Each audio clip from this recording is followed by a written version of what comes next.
Un nouveau rendez-vous sur notre antenne avec Le Figaro et Olivier Marin. Donc vous êtes le rédacteur en chef du Club Imo, Explore Imo. Le Figaro, bonjour Olivier. Et propriétaire de France, bonjour Sébastien, on va vous très retrouver, heureux. tous les jeudis, donc à 5h moins le quart, en direct sur BFM Business. 4h moins le quart, oui, sur BFM Business. 5h moins le quart, je vais y arriver. 16h45. Voilà, c'est mieux.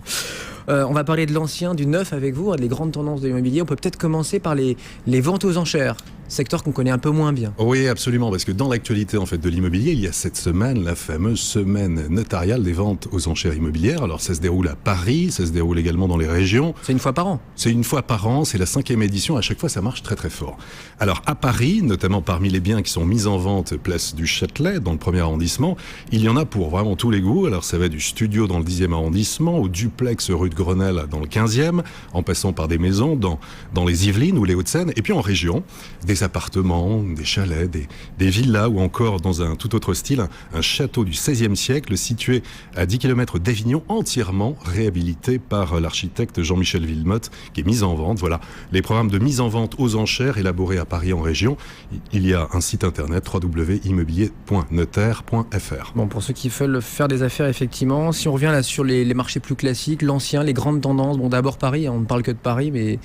Alors, est-ce que c'est vraiment le marché, Paris ? On est toujours focalisé en fait sur Paris, mais il faut savoir qu'il y a vraiment une grande disparité régionale. C'est vraiment le maître mot, c'est la disparité. Et puis en ce moment, il y a une accalmie, une sorte d'ajustement. Il n'y a pas mais des marchés immobiliers avec de fortes disparités. Et parmi les villes qui montent, Paris bien sûr, mais aussi Lyon, Bordeaux, Nantes et Montpellier, mais il y a des villes qui enregistrent en fait des baisses. C'est le cas de Rennes, de Lille et de Marseille. Il y a déjà des corrections effectivement, donc, et sur les prix et sur le volume de transactions. Si on reste là 3 secondes sur Paris, Olivier, en quoi ça reste un marché complètement atypique ? C'est un micro-marché avec un fort déséquilibre, une demande absolument énorme, peu d'offres. Et donc un déséquilibre, près de 20% de hausse en un an sur les logements anciens, les plus fortes hausses de prix sur un an. Pour vous donner quelques exemples, le 7e arrondissement a enregistré une hausse de 27% sur une année. Le prix moyen au mètre carré s'établit aujourd'hui à 11 800 €.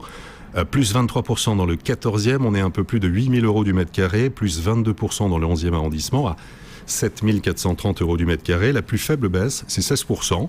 Ça concerne le 2e arrondissement de Paris qui est à 8 700 € du mètre carré. Et puis je vous rappelle, la barre des 8 000 € du mètre carré à Paris devrait être franchie là début juillet. Cet été, effectivement, 8 000 € donc en moyenne pour Paris. Chaque semaine, vous recevez dans le Club Imo, Olivier, donc un invité. C'était un homme politique, un député. Oui, semaine. Député de l'Orne qui s'appelle en fait Yves Degnaud, député UMP de l'Orne, qui est président du Conseil immobilier de l'État. Alors, cession de biens, renégociation de loyers, voilà, il s'occupe en fait de tout ça. Sur les cessions de biens, l'an dernier, François Barouin avait annoncé, vous en rappelez, 1700 biens mis en vente de l'État, bureaux, logements, terrains, casernes. Les cessions immobilières de l'État ont rapporté 502 millions d'euros, loin des 900 millions espérés. Cette année, l'objectif, c'est 400 millions d'euros et Yves Degnaud est plutôt optimiste sur ce point. On va l'écouter. Yves Degnaud.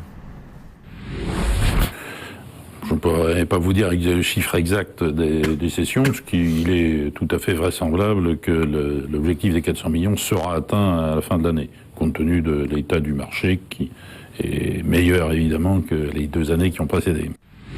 Voilà pour ce point donc sur les sessions de l'État. Je crois que vous êtes entretenu aussi avec Yves Degnaud là sur ce fameux Pentagone qui est pas loin de nos studios, le Pentagone à la française à Ballard. Proche d'ici, le Pentagone à la française, la future implantation du ministère de la Défense à Ballard dans des locaux flambant neufs. Et là, Yves Degnaud demande à voir. Ballard, ça vient d'être signé. Ouais. Donc on peut porter un regard sur l'opération. A priori, tel que ça nous est présenté, bien entendu, il faudra vérifier parce que c'est important et ça peut être un vrai succès si on est sûr du résultat.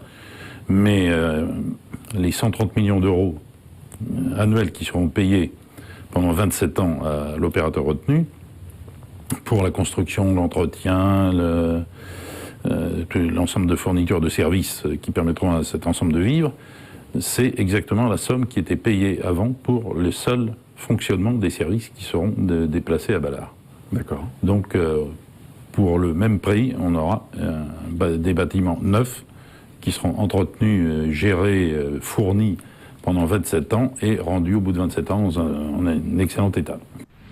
Voilà, donc le député Yves Degnaud, avec qui vous êtes entretenu pour le club IMO Explore IMO. Olivier, vous recevez qui la semaine prochaine ? Alors, ce sera Anne Sauzet, qui est en fait la directrice générale du groupe international Mercure, spécialisé dans les châteaux. Bon, en attendant, il nous reste 3 minutes là pour faire un point, notamment sur le neuf. C'est quoi l'actualité du neuf en France pour vous ? En fait, il y a un rendez-vous très très important. C'est la semaine prochaine à Lille, les 27 et 28 juin.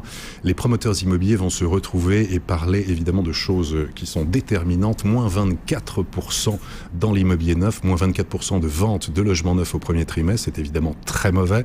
Par ailleurs, un autre chiffre inquiète les promoteurs immobiliers, c'est moins 35%. Moins 35%, ça représente en fait l'investissement locatif en cellier. On sait que le cellier est vraiment le nerf, le moteur du marché du neuf. Ils sont inquiets parce que on est passé de 25% de réduction d'impôt sur le cellier l'année dernière à 22% cette année. On évoque 18% l'année prochaine. Il y a une inquiétude qui est en plus liée à l'incertitude liée à l'élection présidentielle. Ce sera un rendez-vous très important la semaine prochaine. Oui, on peut critiquer effectivement le modèle, enfin le dispositif, mais c'est vrai que ça tenait, ça faisait tenir ces ventes de neuf. Ça tient toujours le neuf, absolument. On termine donc sur l'immobilier de prestige. On en dit un petit mot. L'actualité, Olivier ? Oui, Charles-Marie Jotras, qui est en fait le président du groupe Daniel Féot, tenait mardi une conférence de presse. Il a déclaré que le parc immobilier du luxe parisien basculait dans les mains des étrangers. Actuellement, 85% des acquéreurs de biens parisiens supérieurs à 10 millions d'euros et 50% de ceux compris entre 4 et 10 millions d'euros sont étrangers. La grande nouveauté, c'est l'arrivée sur le marché du luxe des Chinois. Les Chinois, il y a de plus en plus de millionnaires dans ce pays. Ils adorent Paris, ils viennent à Paris. Et parmi les dernières transactions enregistrées à Paris, alors, dans le 7e arrondissement, un appartement d'angle au 6e étage d'un immeuble 1920 avec vue sur la Tour Eiffel, récemment rénové dans un style contemporain. C'est vendu 5 250 000 euros, ce qui fait du 23 300 euros du mètre carré, ce qui est pas mal. C'est pas mal, ouais. Pour ce Féo.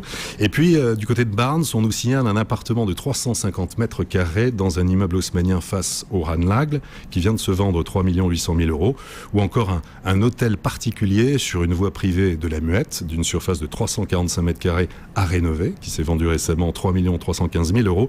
Et puis dans le 8e, un appartement haussmannien de 238 mètres carrés avec 4 chambres et de beaux volumes s'est vendu 2 880 000 euros. Voilà, donc le prestige, l'immobilier, l'ancien ou le neuf, on en parlera chaque semaine avec vous, Olivier Marin, rédacteur en chef du club IMO Explore IMO, partenariat donc avec le Figaro chaque jeudi après-midi. Merci Olivier.